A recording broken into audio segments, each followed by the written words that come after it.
Architect Neera Adakar,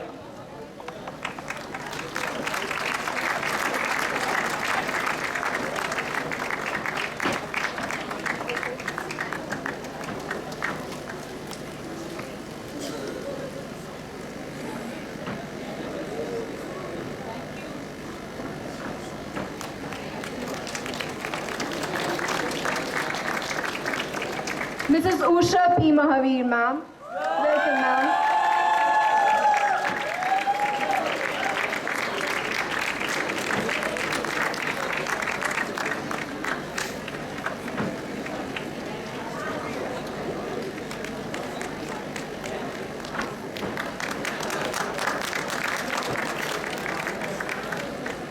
And of course, our dear sir, Professor Ajay Khare, sir.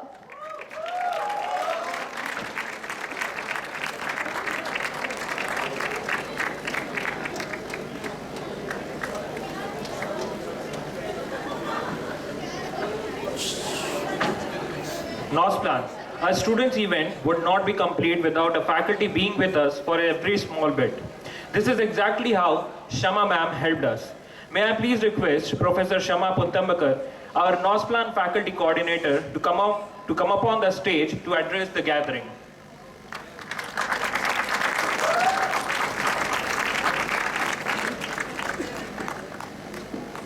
Good evening and welcome to all. Good evening, our dignitaries, Ms. Neera Adakar, Ms. Usha Mahavir ma'am, Professor Singh, Professor Sridharan, Professor Khare, all dignitaries, students, delegates, staff and faculty of SPA Bhopal and my dear students. Here we are today with a concluding session of NOSPlan events. In the inaugural session, Khare sir has discussed about accepting the invitation of hosting the NOSPlan event. Then the day arrived when I received a letter for being appointed as NOSPlan coordinator. From that day till today, we are here coming up a long way. I would like to share some of my experiences with all of you. I would briefly account the journey from here of SPA Bhopal.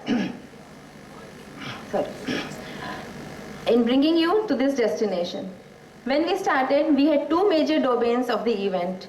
One was conceptualization of theme and event, both academic and non-academic, and other was getting campus ready as venue capable for holding 600 students for 3 full days. We converted these challenges into opportunities. The day schedule was designed such that all the students were positively engaged in increasing to total duration of number of events starting from 9 o'clock in the morning to 12 p.m. at 12 at night. Not being in a metro was not preventing us from getting the country's best professionals input, and we could get jurors and eminent guests who were happily agreeing to come to spend time with students and enrich them. We were fortunate to get Ethos and Embark as our knowledge partners for certain events which have increased our reach among the mainstream, which ought to be the objective of such conventions held for students. Along with the two new events, we have also introduced an exhibition of students' work. From here, I take this opportunity to propose that a trophy could be initiated in displaying students' work, which would give them opportunity to learn from the peer. The next challenge was venue. Getting the campus ready was a challenge, which was 20 kilometers away from the city with no public transport available. Additionally, we also knew that this was an under construction site. The campus was not complete as other colleges could have, but we were successfully able to convert it into lively and active venue. The presence of our institute work department who were anyway working on the site were a boon in managing the logistics for the convention. As the days approached, the barren field was converting into a mega event venue. which was with the help of high-tech lighting, acoustics, and the display features. Till the last night, we had a team of warriors comprising of junior-most students from first year to the senior-most faculty members and professors and many staff members. All were standing on to give shape to the venue in the form you are seeing it here today. Here I would like to mention that it is a culture of SPA Bhopal to work as a family more than as a team. I thank each member of students' family and staff of SPA Parivar for the untiring support. From here, I especially thank to Professor Sanjeev Singh, who is Registrar and also Associate Dean for Campus Development and Student Affairs, Professor Binayak Chaudhary, who is Convener for the event and also Head of the Department of Planning, and my friend Shivli Mitra, who is Academic Coordinator for the event, because they were the persons to whom I was running every now and then for the advice. The efforts have been amazing and experienced by everyone attending this convention. The smart boys and girls with walkie-talkie in their hands looking professional event managers with equally active huge backup team need a big appreciation for organizing the event, from preparing briefs for the event to executing it. The huge gathering of 600 students. I thank all participating colleges in putting faith in SPA Bhopal. For the first time, the delegate number has crossed 500 mark. All participating colleges were giving exemplary performance in all events. The issues addressed by students in all the events, say academic or non-academic, displayed their genuine concern. The issues such as gender mainstreaming, transgenders, women's safety in society, they all successfully displayed the theme of Samavesh. I feel the planning courses here are successfully getting in sensitizing students and for carving their niche for themselves. I welcome all of you for the valedictory function and wish you all take good memories from SPA Bhopal. Thank you.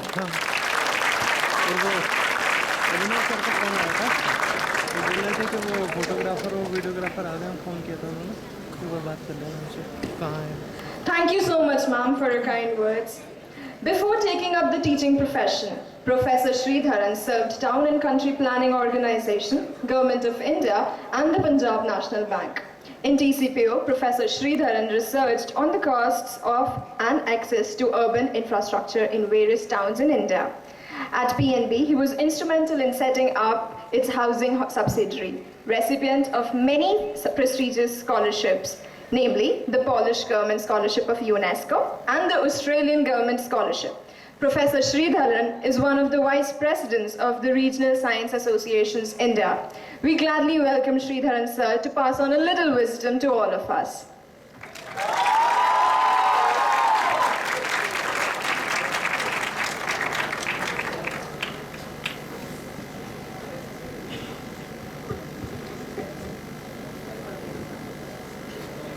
Well, first I had to thank SPA Bhopal.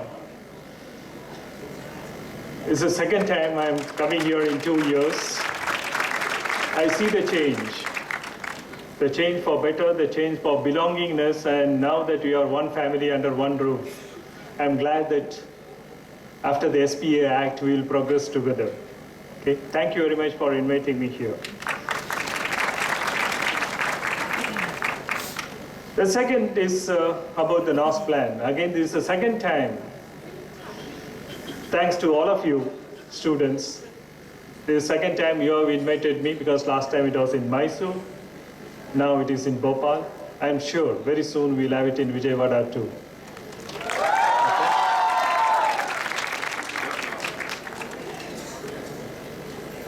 It gives me great pleasure to address the young generation, who are going to be the future planner.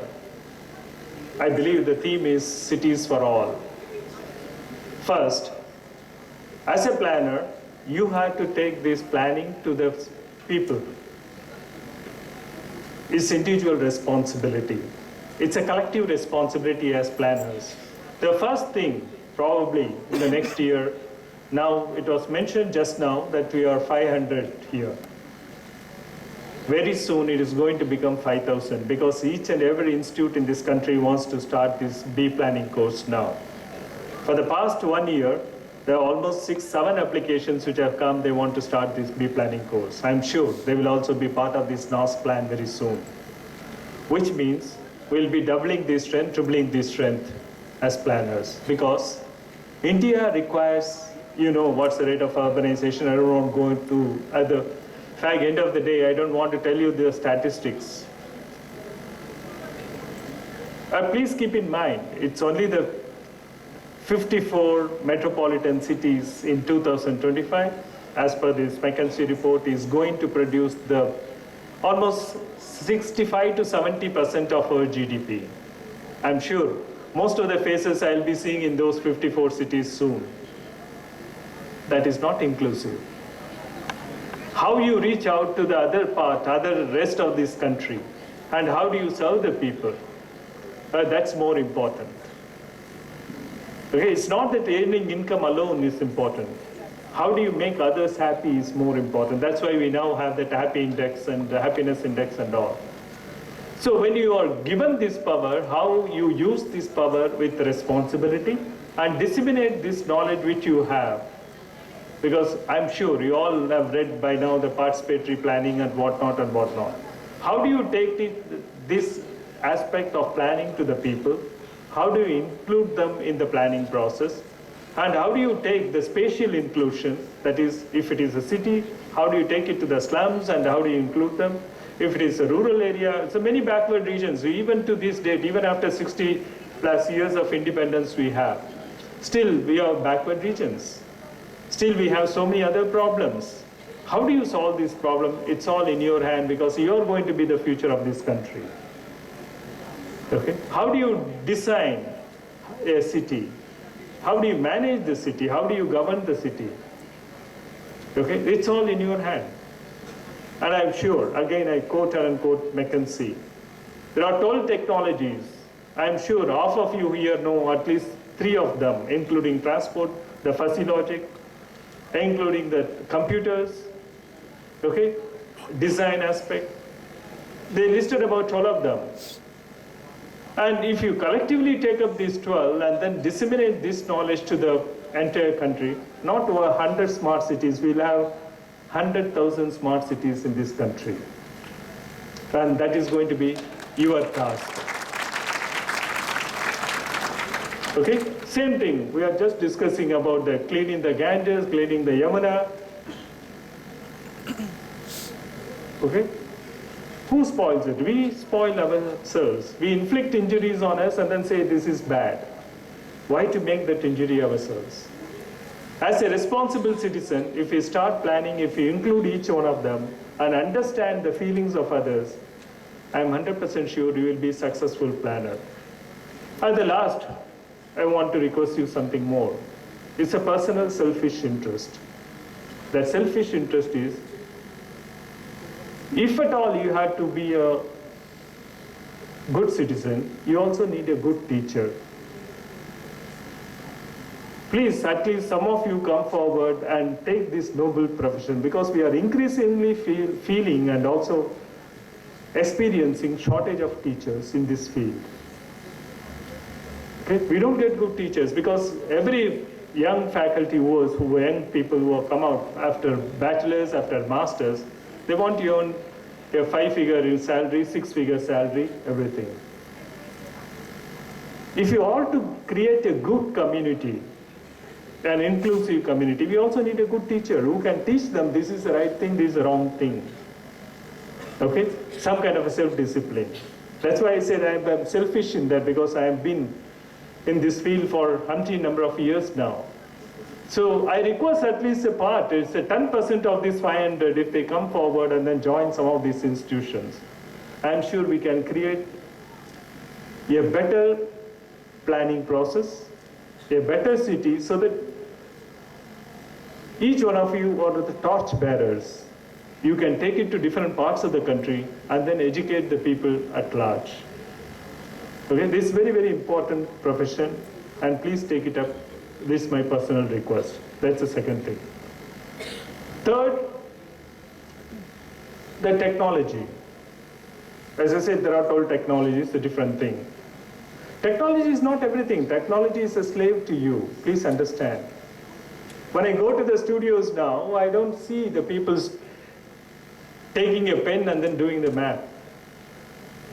Okay? It's very rare to see a person holding a pencil and then drawing the map. We don't see. Everybody stick to computer, and when the review time comes or the jury time comes, sir, my computer crashed. It's a regular answer. Okay? I still tell them, it's only the computer that crashed, not your brain.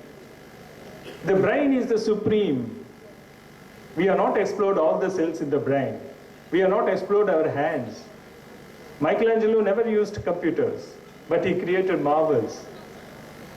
So please believe in yourself first. Please believe in your mind. Please believe in your hand. Okay? If we do all these things together, okay, I am sure we will be much ahead of the so-called China, US, or any other country. India is in your hands. How do you shape it? How do you design for the future? It's all in your hands. I'm sure you won't disappoint this country. Okay? All the best. Thank you.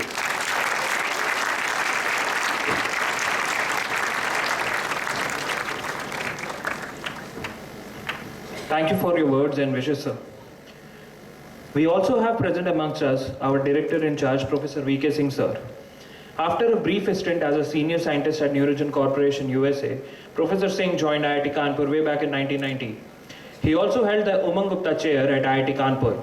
Currently, he is the Director, Indian Institute of Science Education and Research, Bhopal, a distinguished member of the Scientific Advisory Council to the Prime Minister of India, and Fellow of National Academy of Sciences. Professor Singh has been the recipient of the most prestigious awards in the field of science, namely Shanti Swarup Bhatnagar Prize and Swan Jayanti Fellowship Award, among others. Sir, the gathering awaits to learn from you.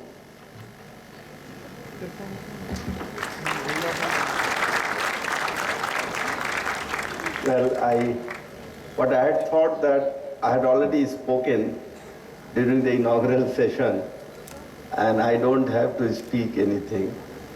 In fact, I have nothing else left to speak to you. Only thing I can say that I really congratulate all our SPA students and faculty members who were involved for this NOSPlan function. I believe and I understand, and I also what I see, that I think it was quite successful. So I would like all of you to give a big hand to all the students who are involved and the teachers making the panel very successful.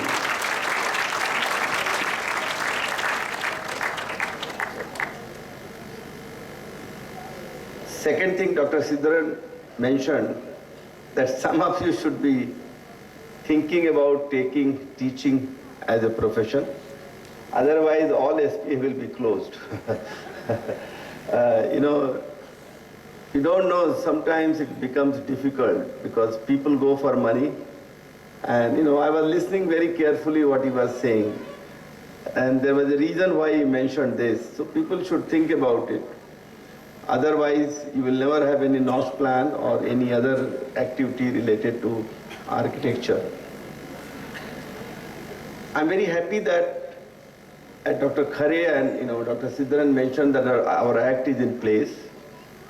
And I think this is the right time to think about all SPAs to have convocation. And I am sure that the process will be on to fix a date for the first convocation of SPA Bhopal and similarly for other places.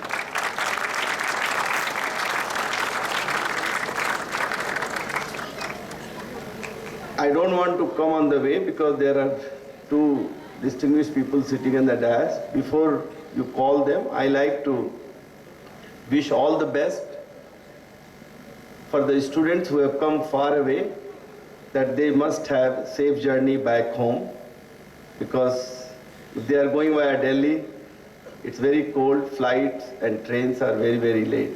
Thank you very much.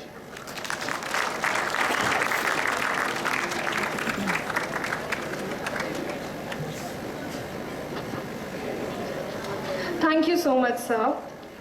She's an eminent architect, a teacher of architecture and a social activist. Along with her architectural profession, Neera ma'am not only takes out time in teaching various architectural institutes of Mumbai, but also works for the dispossessed and the disadvantaged sections of the society.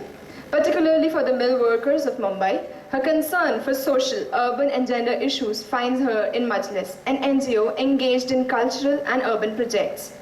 Her close connection to the cause of emancipating the urban underprivileged led her to participate in the process of formation of Mumbai People's Action Committee. Her presence at the convention was all the more significant when the theme of the convention is City for All. I request everybody to please give her a rapturous welcome.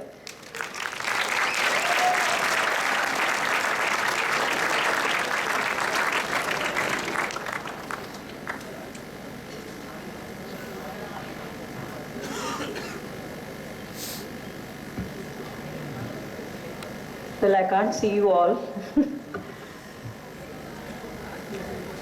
Let me first thank you, the community of students of planning, and faculty of faculty and volunteers of SPA Bhopal for inviting me here. This is the second school of planning I'm visiting after SEPT. Unfortunately, our city doesn't have a school of planning. And at the outset, let me confess to you, like I confessed when I was giving my comments after the jury, that I really feel that the students of planning are much more wider in their perspective than the students of architecture. And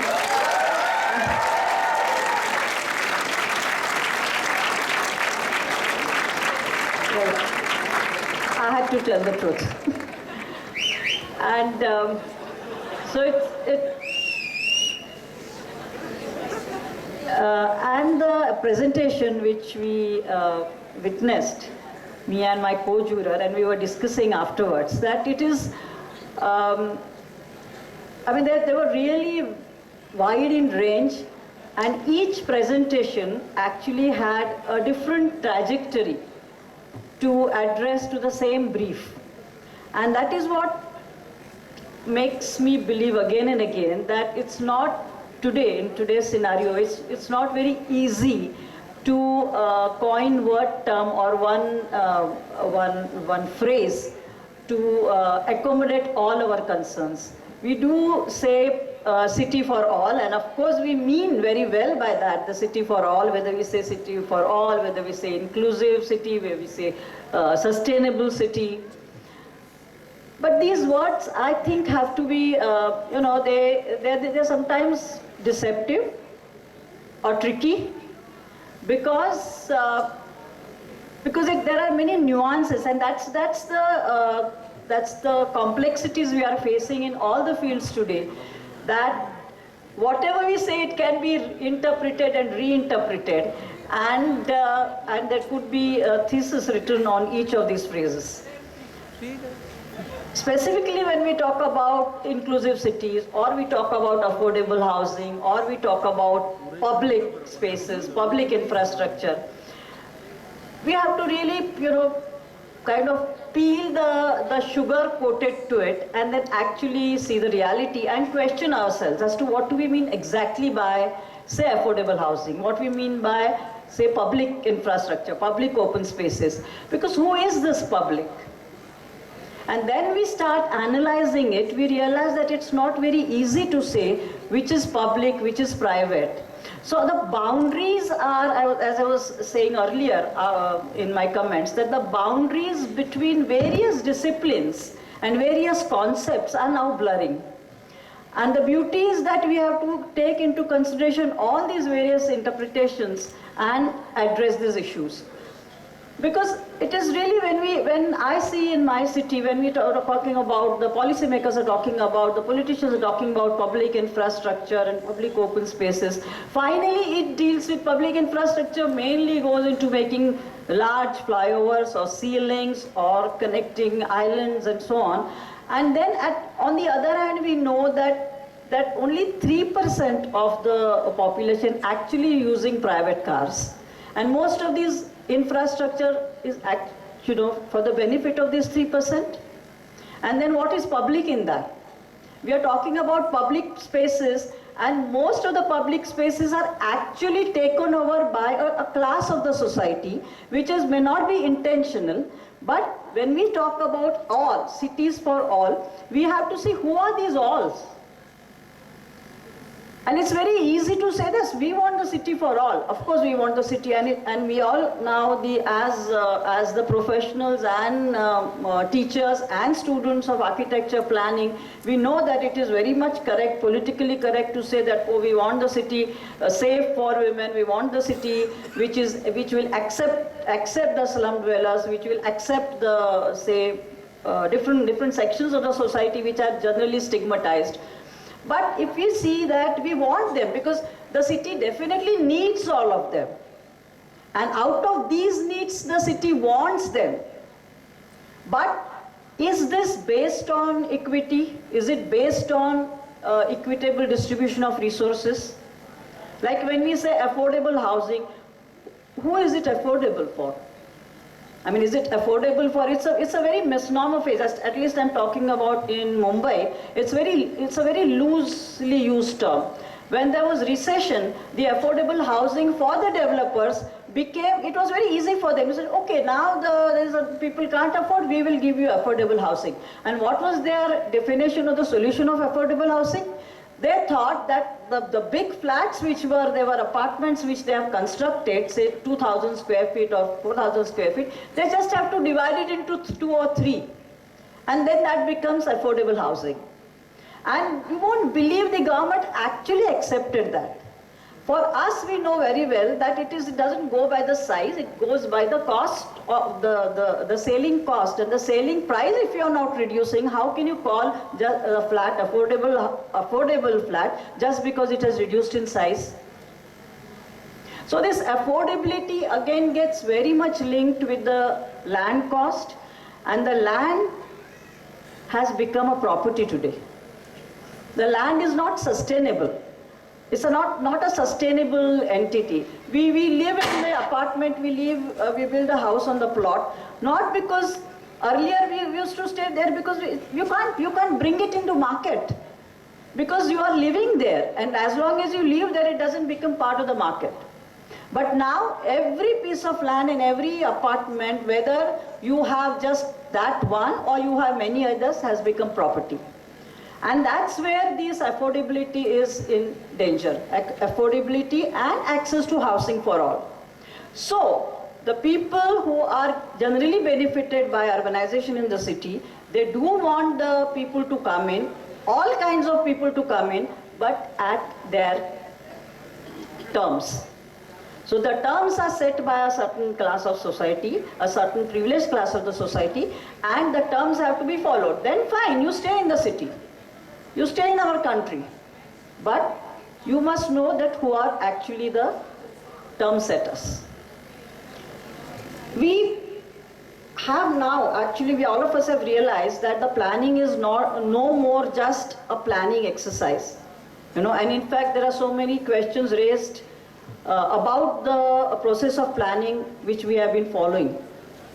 And if we actually see that, we realize that it's not only for us as architects or planners, but we require today, today's presentation showed that even the students know that you have to now look at the social construction, you have to look at the gender construction, you have to look at the other communities' construction, and then you have to study the communities. Today the focus was on the community of the potters. And as I said, very easily we could bracket them into slums. And I'll repeat myself, but let me tell you about the development plan process which is going on in Mumbai, wherein all the slums are just not shown into their existing usage plan. In the existing land use plan, the slums are just not shown. And then there are many urban villages, as we call. There are fisher folks, there are agrarian, the people who actually cultivated the land, people who cultivated the coconut groves. And these people have their own settlements over last 100, 200, 300 years. But they are also termed as slums. So then they come under the slum redevelopment policy, which is you give higher FSI, so the builder gets, the developer gets most of it. Part of it is given to the tenants or the people who are occupying the land, and because they are given free housing, they never wanted a free housing. I don't think any slum dwellers ever said that we want free housing before this policy came in 1996. And now this has completely changed the scenario in the city, that now everyone wants free housing, whether you are a tenant, whether you are an encroacher or whatever. And these again, dichotomies of legal, illegal, formal, informal, encroachers, legitimate users, is seen, it's so complicated and it's so artificial. And we've seen this in, somebody mentioned Dharavi in the presentations, and we've seen this happening in Dharavi. In Dharavi there is a potter's village, Dharavi there is a fisher folks village, Dharavi there are people who have come from Tamil Nadu generations ago, and they're doing their leather production there. And how can you actually say that, okay, you can give them 4 FSI, you put them in ground plus 20 stories, and they will work somewhere. So this relationship between the household and the working activity, economic activity, is not even recognized by the planners and the policymakers. And all of us, and I realize from the discussions which happened today, through all this presentation, that we are all aware of this. We are all aware of these various divisions in the city. There are divisions in terms of class, of course. There are divisions in terms of caste. There are divisions in terms of religion. And somehow these have a hierarchy. It's not even divisions. I mean, we say the city of Mumbai is multicultural, multidisciplinary, is fine. But there is a certain hierarchy. And you will see certain areas which are stigmatized. Certain areas which are left out of planning process. There are certain communities which are stigmatized. And this results in the spatial segregation, and this results in certain marginalization in the spatial context also. And this must be happening all over. And unless we address these issues, we cannot have a complete, in fact, we need not have one planning solution for a city. Just because the cities are getting, the towns are getting urbanized, and we know that most of these, the people will be urban people in next few years, it doesn't mean that we have to, fast find solutions and address this, because this will not lead us, it will in fact lead us to more and more unrest. So what do? We have also realized, all of us, that there is the urban issues are not just for planners and social planners and geographers, but there are cultural activists, there are painters, there are many, many different artists, visual artists, who are also addressing this issue in their work. And we have to collaborate with them. I'll just give you a case study, and I think I'll stop here. The person who introduced me mentioned that I worked with the mill workers, and I'm not going to bore you with the entire history of the mills and the mill workers, because all of you know now that the